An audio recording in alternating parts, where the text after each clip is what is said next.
आज पवित्र शिवरात्रि ओडिशा रे जो दुई तीन बड़ शैव पीठ अच्छी तादर आखंडमणि गोटे शैव पीठ एवं ये जीवंत बाबा आखंडमणि ये अंचल रास्ता घाट नथिला बेले भी ये अंचल को हजार हजार लोक दर्शन करने गस्तरे आज ये प्राय प्राय संजोग जदि तीन तर ब्रिज सरीगला ये पूरा संयोगकरण सब दिगरू हो मानपुर ब्रिज होगला केन्द्रापड़ा कनेक्टिविटी हो जाजपुर कनेक्टिविटी हो जाइए भद्रक कनेक्टिविटी हो जाइए एवं एठिकी दूर दूरांतरू ये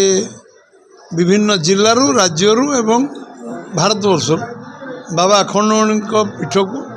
लोक विभिन्न मानसिक करी आसन एठी कौन सी गुणी गारडी कार्य कैनि एठी जे विष सापर विष पानी हो जाए एभली आज कुंड जल बहु परीक्षित हो बैन करने सरकार थर भाभी किंतु परीक्षा निरीक्षा जना पड़ा ये गोटे मेडिकल साइंस जो परीक्षा रे जना पड़ा यहाँ हूँ ये पीले बहु रोग व्याधि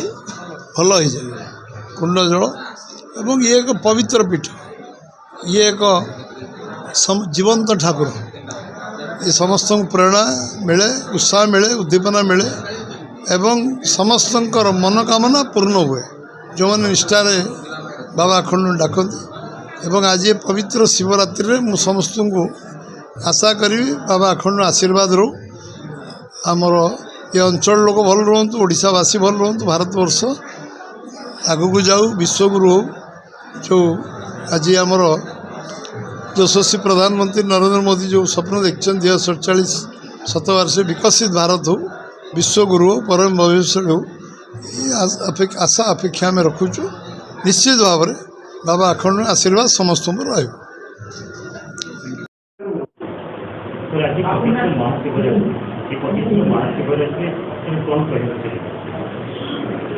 प्रथमे समस्त को पवित्र जागर अमावास्या और महाशिवरात्रि आंतरिक अभिनंदन ज्ञापन करुच्ची जे पवित्र जागर यात्रा एवं आम आरडीश्वर जे कि प्रत्यक्ष शैवपीठ मध्य अन्यतम एठी तुरंत दान महापुण्य जो भली भाव एठी बाबा को जी जिते शीघ्र सेते शीघ्र भी ताकर मानसिक पूरण होता है जे से एवं आउ गोटे कथा आप जानतु जे बाबा कुंड जल पान करी जे बहु दुरारोग्य मध्य भल हो जाए विभिन्न समग्र ओडिशा कोण अनुकूल आसंती बाबा आरडीश्वर दर्शन करने एवं तांकर कुंड जल पान करने सानिध्य लाभ करने ये हला आम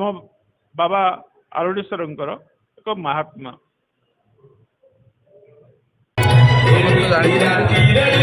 विपद समय किभली एक भक्त को जे विपद में पड़ुवा जनसाधारण को से रक्षा करती एवं आशा करुच्ची आज माननीय मुख्यमंत्री ए शैव पीठ को आज कोटी कोटी टंका देइछंती यार उन्नतिकरण पाई एवं श्रद्धालु मानक जे आश्रयस्थली ठार आरंभ करी सबु प्रकार आज से दिनर आरडी पीठ बाबा आखंडमणि पीठ आज नाही प्राय श्रद्धालु माने आज देखि आश्चर्य होउछंती जे बाबा पीठ आज उन्नतिकरण होती प्रभु का आशीर्वाद आज समस्त आसुँच ये